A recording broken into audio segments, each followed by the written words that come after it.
ਤੁਸੀਂ ਦੂਸਰਾ ਸਥਾਨ ਹਾਸਿਲ ਕੀਤਾ ਹੈ, ਕਿਵੇਂ ਦਾ ਲੱਗ ਰਿਹਾ ਹੈ?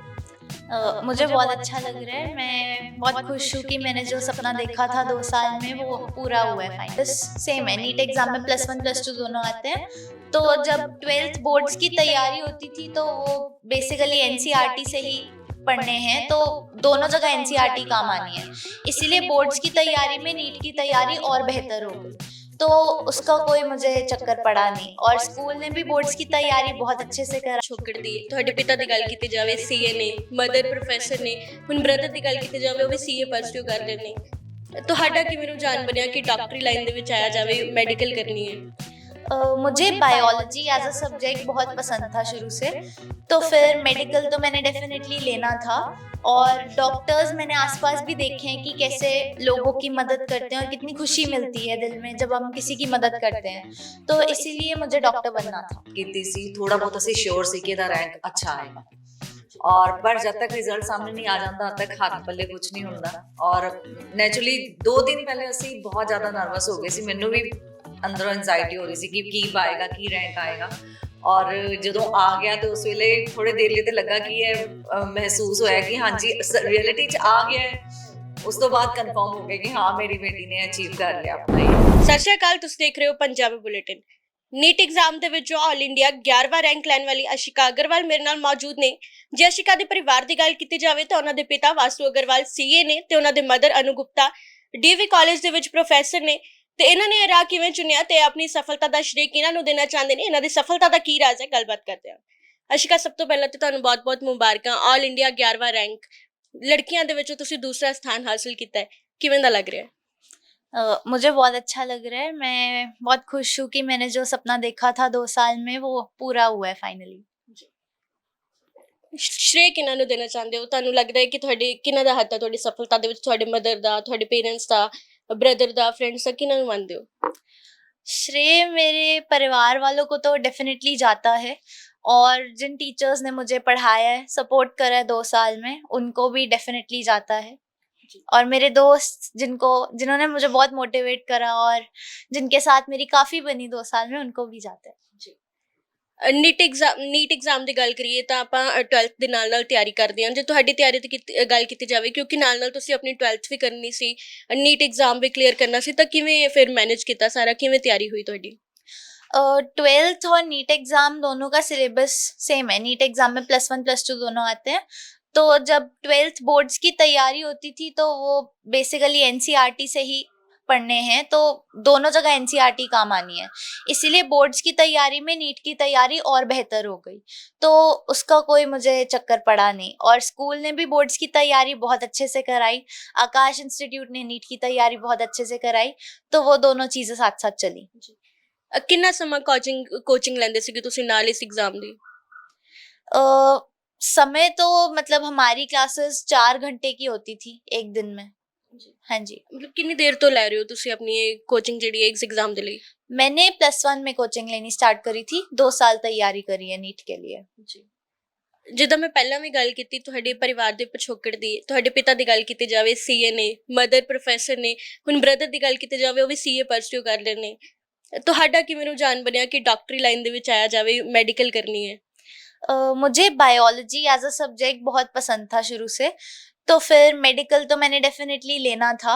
और डॉक्टर्स मैंने आसपास भी देखे हैं कि कैसे लोगों की मदद करते हैं और कितनी खुशी मिलती है दिल में जब हम किसी की मदद करते हैं, तो इसीलिए मुझे डॉक्टर बनना था। कदों तो सोचा सीगा कि इस मैडिकल प्रोफेशन दे विच जाया जावे? सोचा तो मेरे ख्याल 5th-6th स्टैंडर्ड में मुझे पता था कि मैं डॉक्टर बन सकती हूँ।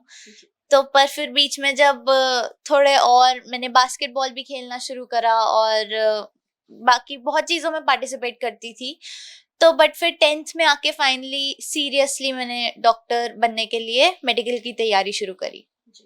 इंस्पिरेशन किन्हां नूं मानदे हो अपनी, जिन्हां तों ले के तुसीं इंस्पायर हो के डॉक्टरी लाइन दे विच आए हो या फिर अपनी स्टडी नूं परस्यू कर रहे हो? इंस्पिरेशन तो मेरे खुद के जो डॉक्टर्स जिन्होंने मुझे आज तक अगर ट्रीट किया है तो वो भी होंगे, और जो मेरे घर में कुछ रिलेटिव्स में डॉक्टर्स हैं वो भी मेरी इंस्पिरेशन होंगे। बाकी तो इंस्पिरेशन तो मैंने अपने हर एक रिलेटिव, हर एक दोस्त, हर एक टीचर में पाई है, सबने मोटिवेट ही करा है। ਸਟੱਡੀ ਨੂੰ ਕਿੰਨਾ ਸਮਾਂ ਦਿੱਤਾ ਤੁਸੀਂ? स्टडी मेरे ख्याल 2 साल मैंने हर रोज पढ़ाई करी है, मतलब ऐसा नहीं कि बिल्कुल एंड में आके तैयारी करी है। कॉन्स्टेंटली 11 से स्टार्ट कर दी थी, तो हर रोज मतलब वो डेली रूटीन की पढ़ाई होती थी, तो इतना कुछ स्ट्रेस देना नहीं पड़ता था। तो घंटे कभी ऐसे गिने नहीं है, मतलब दिन में टॉपिक कंप्लीट हो जाए उतनी पढ़ाई करी है। ਐਗਜ਼ਾਮ ਕਲੀਅਰ ਕਰਨ ਦੇ ਲਈ ਕੋਈ ਲੱਗਦਾ ਕਿ ਘਰ ਦੇ ਕੋਈ ਤੁਹਾਡੇ ਇੰਪੋਰਟੈਂਟ ਇਵੈਂਟਸ ਜਿਹੜੇ ਨੇ ਉਹ ਮਿਸ ਹੋਏ ਨੇ? ਕਿਉਂਕਿ ਬਹੁਤ ਵਾਰ ਸਾਡੇ ਘਰ ਦੇ ਵਿੱਚ ਵੀ ਫੰਕਸ਼ਨਸ ਹੁੰਦੇ ਨੇ ਜਾਂ ਬਹੁਤ ਛੋਟੇ ਛੋਟੇ ਇਵੈਂਟਸ ਹੁੰਦੇ ਨੇ, ਕੋਈ ਇਹਦਾ ਲੱਗਦਾ ਕੋਈ ਇਵੈਂਟ ਮਿਸ ਕੀਤਾ ਹੋਵੇ ਤੁਸੀਂ ਇਸ ਦੌਰਾਨ? मुझे लगता है अगर मैंने कोई इवेंट मिस करा भी है तो मतलब सब कुछ वर्थ इट था, क्योंकि ये एग्जाम तो मेरे फ्यूचर का सवाल था ना। तो इसीलिए इवेंट अगर मिस करे भी हैं तो मतलब हमारे फैमिली हम मिलते जुलते रहते हैं, तो ऐसा कोई चक्कर है नहीं। जी। हाँ जी। ਜਦੋਂ ਸਟੱਡੀ ਕਰਦੇ ਸੀ ਬਹੁਤ ਵਾਰ ਡੀਮੋਟੀਵੇਟ ਵੀ ਫੀਲ ਹੋ ਜਾਂਦਾ ਹੈ, ਕਿਉਂਕਿ ਆਪਾਂ ਕੋਈ ਚੀਜ਼ ਯਾਦ ਕਰ ਰਹੇ ਹਾਂ ਕਈ ਵਾਰ ਨਹੀਂ ਹੁੰਦੀ ਹੈ, ਤਾਂ ਫਿਰ ਉਹ ਕਿਵੇਂ ਯਾਦ ਹੁੰਦੀ ਸੀਗੀ, ਕਿਵੇਂ ਮੈਨੇਜ ਕਰ ਰਹੇ ਸੀਗੇ, ਕਿਵੇਂ ਆਪਣੇ ਆਪ ਨੂੰ ਮੋਟੀਵੇਟ ਕਰਦੇ ਸੀ ਕਿ ਨਹੀਂ ਮੈਂ ਸਟੱਡੀ ਕਰਨੀ ਹੈ, ਮੈਂ एग्जाम क्लियर करके डॉक्टर लगाना अपने नाम दे नाल? मैंने जो चीजें तो मुझे भूलती थी, जो मेरी गलतियां होती थी, मैं नोटबुक में लिख लेती थी और वो कॉन्सेप्ट अच्छी तरह याद कर लेती थी। और बाकी अगर कोई चीज बिल्कुल ही भूल जाए तो मतलब रूम में पेज पे लिख के दीवार पे चिपका लो। मैंने अपनी पूरी दीवार भर दी थी कमरे की, पेपर लगा लगा के जगह जगह, और फिर उन पे जब रोज रोज नजर जाती है तो चीजें ऑटोमेटिकली याद हो जाती हैं। ਇੱਕ ਪੜਾਅ ਪਾਰ ਕਰ ਚੁੱਕੇ ਹੋ ਤੁਸੀਂ, ਨੀਟ ਕਲੀਅਰ ਕਰ ਚੁੱਕੇ ਹੋ, ਹੁਣ ਤੁਸੀਂ ਅੱਗੇ ਆਪਣੀ ਐਡਮਿਸ਼ਨ ਲੈਣੀ ਹੈ MBBS ਦੇ ਵਿੱਚ, ਉਹ ਕਿੱਥੇ ਲੈ ਰਹੇ ਹੋ? ਕੀ ਸੋਚਿਆ ਹੋਇਆ ਕਿ ਇੱਥੇ ਐਡਮਿਸ਼ਨ ਲੈਣੀ ਹੈ, ਕੀ ਸੁਪਨਾ ਰੱਖ ਰਹੇ ਹੋ? एम तो मेरा 2 साल से एम्स दिल्ली ही था, तो अब अगर अच्छी रैंक आई है तो होपफुली वो मिल ही जाएगा। ਜੀ, ਜਿਵੇਂ ਮੈਂ ਗੱਲ ਕੀਤੀ ਕਿ ਇੱਕ ਪੜਾਅ ਪੂਰਾ ਹੋ ਚੁੱਕਿਆ ਹੈ, ਆਖਰੀ ਦੇ ਵਿੱਚ ਕੀ ਸੋਚਿਆ ਹੋਇਆ ਹੈ? ਸਪੈਸ਼ਲਾਈਜੇਸ਼ਨ ਹੁੰਦੀ ਹੈ ਡਾਕਟਰ, ਜਦੋਂ ਆਪਾਂ MBBS ਕਰ ਲੈਂਦੇ ਉਸ ਤੋਂ ਬਾਅਦ MS ਹੁੰਦਾ ਹੈ, ਉਸ ਦੇ ਵਿੱਚ ਫਿਰ ਸਪੈਸ਼ਲਾਈਜੇਸ਼ਨ ਹੁੰਦੀ ਹੈ, MD ਹੁੰਦੀ ਹੈ, ਤਾਂ ਤੁਸੀਂ ਕੀ ਸੋਚਿਆ ਹੋਇਆ, ਕਿਸ ਲਾਈਨ ਦੇ ਵਿੱਚ ਜਾਣਾ ਚਾਹੁੰਦੇ ਹੋ? अभी लाइन मेरे को क्लियर नहीं है, तो MBBS के दौरान ही मैंने सोचा है कि जब पढ़ाई करते करते और चीजें पता लगेंगी, अभी बहुत चीजें नहीं पता, तो तभी मैं डिसाइड करूंगी कि आगे क्या करना है। ਅਸ਼ਿਕਾ ਨੂੰ ਸਟੱਡੀ ਤੋਂ ਇਲਾਵਾ ਕੀ ਪਸੰਦ ਹੈ? ਕਿਉਂਕਿ ਸਟੱਡੀ ਦਾ ਤੇ ਆਪਾਂ ਗੁਣ ਦੇਖ ਲਿਆ, ਕਿਉਂਕਿ ਨੀਟ ਕਲੀਅਰ ਕਰ ਰਿਹਾ, ਇੰਨਾ ਔਖਾ ਐਗਜ਼ਾਮ ਹੁੰਦਾ ਹੈ, 11ਵਾਂ ਆਲ ਇੰਡੀਆ ਰੈਂਕ ਹਾਸਲ ਕਰ ਲਿਆ ਤੁਸੀਂ, ਲੜਕੀਆਂ ਦੇ ਵਿੱਚ ਦੂਸਰਾ ਸਥਾਨ ਲੈ ਲਿਆ, ਹੁਣ ਹੋਰ ਕੀ ਪਸੰਦ ਹੈ ਅਸ਼ਿਕਾ ਨੂੰ? पढ़ाई के अलावा मैं बास्केटबॉल खेलती हूँ, मैंने स्टेट लेवल बास्केटबॉल खेला हुआ है, और मैं डांस करती हूँ, मुझे बहुत पसंद है डांस करना। ये 2 चीज़ें मेरे को बिल्कुल स्ट्रेस फ्री कर देती हैं, और मतलब खेलते हुए या नाचते हुए मुझे फिर दुनिया का अता पता नहीं रहता, बिल्कुल स्ट्रेस फ्री हो जाती हूँ। उसके अलावा मैं सीरीज़ बहुत ज़्यादा देखती हूँ, मूवीज़ सीरीज़ बहुत ज़्यादा देखने का शौक है। किस तरह ਦੀਆਂ सीरीज देखना पसंद करते हो?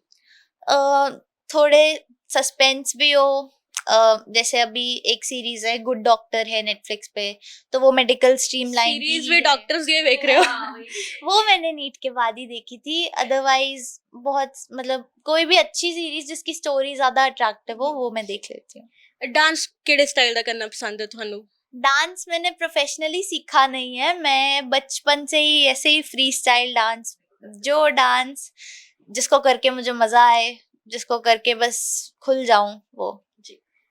ਕਦੀ ਜਦੋਂ ਤੁਸੀਂ ਕਿਹਾ ਕਿ ਤੁਸੀਂ ਬਾਸਕਟਬਾਲ ਸਟੇਟ ਲੈਵਲ ਤੇ ਖੇਡਿਆ, ਕਦੇ ਸੋਚਿਆ ਕਿ ਮੈਂ ਉਸ ਲਾਈਨ ਦੇ ਵਿੱਚ ਵੀ ਜਾਵਾਂ? ਕਦੇ ਇਹ ਸੋਚਿਆ ਸੀ ਕਿ ਉਸ profession ਨੂੰ ਵੀ ਚੂਜ਼ ਕੀਤਾ ਜਾਵੇ?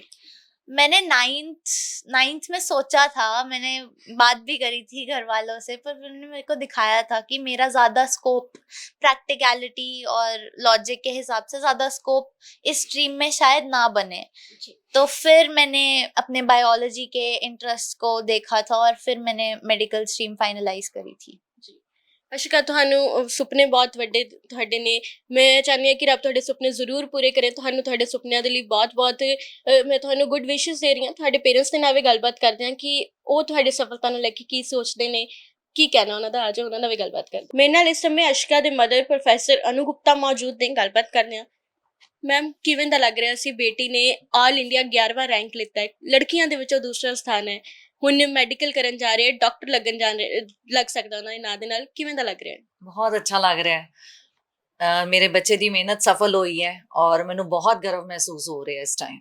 ਜੀ ਮੈਮ, ਜਦੋਂ ਰਿਜ਼ਲਟ ਆਉਣਾ ਸੀ ਉਦੋਂ ਕਿੰਨੀ ਕੁ ਨਰਵਸਨੈਸ ਲੱਗ ਰਹੀ ਸੀ? ਕਿਉਂਕਿ ਜਦੋਂ ਬੱਚੇ ਦਾ ਰਿਜ਼ਲਟ ਹੁੰਦਾ ਨਾ, ਮਾਂ ਨੂੰ ਸਭ ਤੋਂ ਵੱਧ ਚਿੰਤਾ ਹੁੰਦੀ ਹੈ। ਤੁਸੀਂ ਟੀਚਰ ਹੋ, ਤੁਸੀਂ ਤਾਂ ਤੁਹਾਡੇ ਲਈ ਤਾਂ ਸਾਰੇ ਬੱਚੇ ਇਕੁਅਲ ਨੇ। ਜਦੋਂ ਬਾਕੀਆਂ ਦੇ ਰਿਜ਼ਲਟ ਆਉਂਦੇ ਆ ਉਦੋਂ ਵੀ ਤੁਹਾਨੂੰ ਹੁੰਦਾ ਹੋਏਗਾ, ਤੇ ਅੱਜ ਤੁਹਾਡੀ ਆਪਣੀ ਬੇਟੀ ਦਾ ਰਿਜ਼ਲਟ ਆਉਣਾ ਸੀ ਤਾਂ ਕਿਵੇਂ ਲੱਗ ਰਿਹਾ ਸੀ?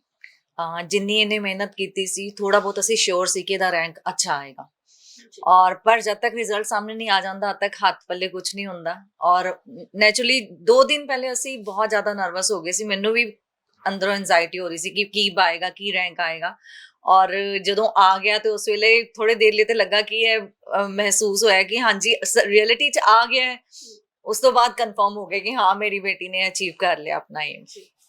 ਮੈਮ ਕਿਵੇਂ ਇੰਸਪਾਇਰ ਕਰਦੇ ਹੋ, ਕਿਉਂਕਿ ਜਦੋਂ ਬੱਚਾ ਜਦੋਂ ਆਪਣੇ ਆਪ ਨੂੰ ਡੀਮੋਟੀਵੇਟ ਮਹਿਸੂਸ ਕਰਦਾ ਹੈ, ਆਪਣੀ ਮਦਰ ਕੋਲ ਆਉਂਦਾ ਹੈ ਕਿ ਆਹ ਚੀਜ਼ ਮੈਨੂੰ ਮਹਿਸੂਸ ਹੋ ਰਹੀ ਹੈ, ਹੁਣ ਮੈਂ ਕੀ ਕਰਾਂ, ਜਦੋਂ ਬਹੁਤ ਜ਼ਿਆਦਾ ਬੰਦਾ ਲੋ ਫੀਲ ਕਰਦਾ ਹੈ ਤਾਂ ਤੁਸੀਂ ਉਹਨਾਂ ਨੂੰ ਕਿਵੇਂ ਹੌਸਲਾ ਦਿੰਦੇ ਸੀ, ਨਹੀਂ ਬੇਟਾ ਇਦਾਂ ਨਹੀਂ, ਕੋਈ ਨਹੀਂ, ਹੋ ਜਾਏਗਾ? 2 ਸਾਲ 'ਚ ਬੜੀਆਂ ਇਹੋ ਜਿਹੀਆਂ ਫੇਜ਼ਿਸ ਆਈਆਂ ਜਿਹਦੇ ਵਿੱਚ ਇਹਨੂੰ ਸ਼ਾਇਦ ਲੱਗਦਾ ਸੀ ਕਿ ਮੇਰੇ ਨੰਬਰ, ਜਦੋਂ ਰੂਟੀਨ 'ਚ ਟੈਸਟ ਹੁੰਦੇ ਸੀ, ਕਿ ਮੇਰੇ ਨੰਬਰ ਘੱਟ ਆਏ ਆ, ਮੈਂ ਪਰਫਾਰਮ ਨਹੀਂ ਕਰ ਪਾ ਰਹੀ। ਉਦੋਂ ਇਹਦਾ ਹੌਸਲਾ ਅਫਜ਼ਾਈ ਕਰਨਾ ਪੈਂਦਾ ਸੀ ਔਰ ਕਹਿਣਾ ਪੈਂਦਾ ਸੀ ਕਿ ਬੱਚੇ ਫਾਈਨਲ ਤੇ ਤੂੰ ਬਹੁਤ ਅੱਛਾ ਕਰੇਂਗੀ। ਔਰ ਸਾਡੇ ਪਰਿਵਾਰ ਵੱਲੋਂ ਇਹਨੂੰ ਹਮੇਸ਼ਾ ਇਹੀ ਰਿਹਾ ਕਿ ਤੂੰ ਜੋ ਪਰਫਾਰਮ ਕਰੇਂਗੀ ਔਰ ਅੱਛਾ, ਕਿਉਂਕਿ ਇਹਦੀ ਬਹੁਤ ਮਿਹਨਤ ਰਹੀ ਹੈ, ਅਸੀਂ ਦੇਖਿਆ ਇਹਨੂੰ ਪੜ੍ਹਦੇ ਹੋਏ, ਮਿਹਨਤ ਕਰਦੇ ਹੋਏ। ਔਰ ਮੋਟੀਵੇਸ਼ਨ ਇਹਨੂੰ ਟਾਈਮ ਤੇ ਦਿੰਦੇ ਰਹੇ ਹਾਂ ਅਸੀਂ ਕਿ ਕੋਈ ਗੱਲ ਨਹੀਂ, ਤੂੰ ਉੱਚਾ ਉੜੇਂਗੀ, ਬਹੁਤ ਅਚੀਵ ਕਰੇਂਗੀ। ਔਰ ਉਸ ਮੋਟੀਵੇਸ਼ਨ ਨੇ ਵੀ ਬਹੁਤ ਜ਼ਿਆਦਾ ਮਦਦ ਕੀਤੀ ਹੈ। ਮੈਮ ਅੱਜ ਤੁਹਾਡੇ ਲੱਗਦਾ ਹੌਸਲਿਆਂ ਨੂੰ ਪੰਖ ਲੱਗ ਗਏ ਨੇ? ਯੈਸ, ਐਕਚੁਅਲੀ ਸਾਡੇ ਬੱਚੇ ਨੇ ਸਾਨੂੰ ਬਹੁਤ ਜ਼ਿਆਦਾ, ਪੂਰੇ ਇੰਡੀਆ 'ਚ 11ਵਾਂ ਰੈਂਕ ਲੈ ਕੇ ਸਾਡੇ ਸੁਪਨਿਆਂ ਨੂੰ ਸਾਕਾਰ ਕੀਤਾ ਹੈ ਜੀ। ਮੇਰੇ ਬੱਚੇ ਨੇ। ਮੇਰੇ ਨਾਲ ਅਸ਼ਿਕਾ ਦੇ ਪਿਤਾ ਵਾਸੂ ਅਗਰਵਾਲ ਵੀ ਮੌਜੂਦ ਨੇ, ਅਸੀਂ ਉਹਨਾਂ ਨਾਲ ਵੀ ਗੱਲਬਾਤ ਕਰਦੇ ਹਾਂ। ਸਰ, ਘਰ ਦੇ ਵਿੱਚ ਇੱਕ ਪ੍ਰੋਫੈਸਰ, 2 ਸੀਏ, ਬੇਟੀ ਡਾਕਟਰ ਬਣਨ ਜਾ ਰਹੀ ਹੈ, ਕਿਵੇਂ ਦਾ ਲੱਗ ਰਿਹਾ? ਮਲਟੀ ਟੈਲੈਂਟਡ ਫੈਮਿਲੀ ਹੈ ਜੀ, ਮਲਟੀ ਟੈਲੈਂਟਡ ਫੈਮਿਲੀ ਹੈ। ਇੱਕ ਟੀਚਰ ਨੇ ਜਿਹੜੇ ਕਿ ਬੱਚਿਆਂ ਨੂੰ ਬਣਾਉਂਦੇ ਨੇ, ਆਪਾਂ ਅਕਾਊਂਟਸ ਦੇਖਦੇ ਹਾਂ, ਤੇ ਇਹ ਹੁਣ ਇੱਕ ਰਹਿ ਗਿਆ ਸੀ ਡਾਕਟਰ, ਸਾਡੇ ਅੱਜ ਕਮੀ ਰਹਿ ਗਈ ਸੀ, ਉਹ ਇਹਨੇ ਪੂਰੀ ਕਰ ਦਿੱਤੀ।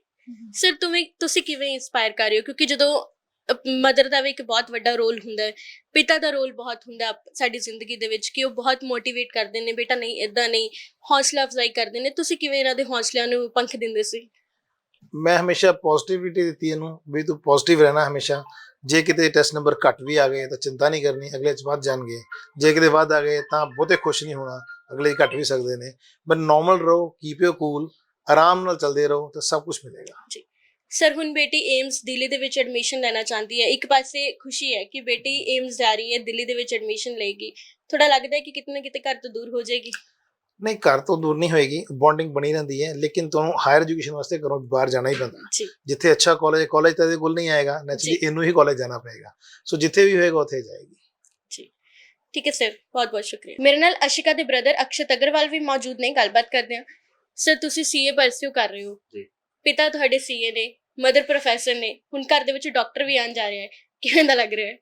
बस सब ऐसे ही है कि अलग अलग लाइन में सब निकल गए हैं, तो अच्छा तो लग ही रहा है कि अब एक अलग अलग तरीके से सोसाइटी को हम करेंगे बेनिफिट। एक डॉक्टर बन के करेगा, दूसरा सीए बन के करेगा, तो जी अच्छा तो लगता ही है। ਛੋਟੀ ਭੈਣ ਨੇ ਇੰਨੀ ਵਧੀਆ ਸਫਲਤਾ ਲਈ ਹੈ, 11ਵਾਂ ਰੈਂਕ ਹਾਸਿਲ ਕੀਤਾ ਹੈ। ਭਰਾ ਨੂੰ ਸਭ ਤੋਂ ਵੱਧ ਖੁਸ਼ੀ ਹੁੰਦੀ ਹੈ ਜਦੋਂ ਕੋਈ ਭੈਣ ਅਚੀਵ ਕਰਦੀ ਹੈ, ਤੁਹਾਨੂੰ ਕਿਵੇਂ ਦਾ ਲੱਗ ਰਿਹਾ ਸੀ? मैं बस, मेरी हंसी कंट्रोल नहीं हो रही, मैं खुश इतना हो रहा हूँ, पिछले 2 दिन से मेरी खुशी का ठिकाना ही नहीं है। जी तो जहाँ पे भी हो रहा है, अब इसको देख के मैं साइड पे अगर खड़ा भी हूँ, मेरे को, मैं खुश ही रहता हूँ, मैं हंसता ही रहता हूँ इसको देख के। इसकी अचीवमेंट देख के मजा बहुत आता है।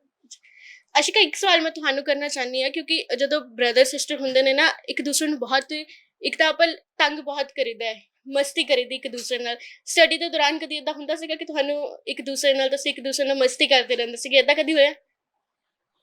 मैं पढ़ते हुए मेरे को एक घंटे बाद जो एक 5 मिनट की ब्रेक चाहिए होती है बीच में, तब मैं अपने भाई के पास ही जाती थी उसे तंग करने और बातें करने। तो फिर वो पूरा अच्छा सा, मतलब अच्छे मूड में फिर मैं दोबारा वापस आती थी पढ़ाई कंटिन्यू करने के लिए। ਅਕਸ਼ਤ, ਹੁਣ ਉਹ ਏਮਸ ਦਿੱਲੀ ਜਾ ਰਹੇ ਨੇ, ਤੁਹਾਡੇ ਸਿਸਟਰ ਦਿੱਲੀ ਜਾ ਰਹੇ ਨੇ, ਤੁਹਾਡੇ ਤੋਂ ਦੂਰ ਜਾਣਗੇ, ਬੌਂਡਿੰਗ ਕਦੇ ਨਹੀਂ ਟੁੱਟਦੀ ਹੈ, ਪਰ ਜਦੋਂ ਆਪਾਂ ਚਲੇ ਜਾਂਦੇ ਹਾਂ ਥੋੜਾ ਜਿਹਾ ਸਾਨੂੰ ਫੀਲ ਹੁੰਦਾ ਹੈ ਕਿ ਸਾਡਾ ਛੋਟਾ ਬ੍ਰਦਰ ਸਿਸਟਰ ਸੀਗਾ ਉਹ ਚਲਾ ਗਿਆ। ਲੱਗਦਾ ਮਸਤੀ ਨੂੰ ਮਿਸ ਕਰੋਗੇ? करेंगे, वो तो है ही है, करते हैं, बट दिल्ली ज्यादा दूर नहीं है तो कोई चक्कर नहीं। ਜਦੋਂ ਲੋੜ ਪਈ ਭਰਾ ਨੇ पहुंच जाना है।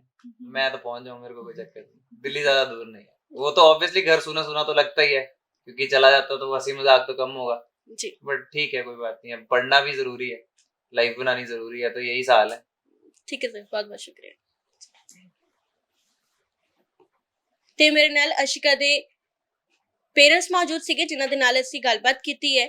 ਉਹਨਾਂ ਨੇ ਆਪਣੀ ਬੇਟੀ ਦੀ ਸਫਲਤਾ ਦਾ ਸ਼੍ਰੇਅ ਦੇ ਬਾਰੇ ਗੱਲਬਾਤ ਕੀਤੀ ਹੈ। ਆਪਣੀ ਬੇਟੀ ਦੀ ਸਫਲਤਾ ਨੂੰ ਲੈ ਕੇ ਉਹ ਬਹੁਤ ਖੁਸ਼ ਨਜ਼ਰ ਆ ਰਹੇ ਨੇ। ਪਰਿਵਾਰ ਦੇ ਵਿੱਚ ਬਹੁਤ ਖੁਸ਼ਨੁਮਾ ਮਾਹੌਲ ਬਣਿਆ ਹੋਇਆ ਕਿਉਂਕਿ ਪਰਿਵਾਰ ਨੂੰ ਹੁਣ ਇੱਕ ਡਾਕਟਰ ਮਿਲਣ ਜਾ ਰਿਹਾ ਹੈ ਤੇ ਉਹਨਾਂ ਦੀ ਬੇਟੀ ਨੇ ਆਲ ਇੰਡੀਆ 11ਵਾਂ ਰੈਂਕ ਹਾਸਿਲ ਕੀਤਾ ਹੈ। ਕੈਮਰਾਮੈਨ ਮਨੀਸ਼ ਦੇ ਨਾਲ ਆਂਚਲ ਰੱਡਾ, ਪੰਜਾਬ ਬੁਲੇਟਿਨ ਜਲੰਧਰ।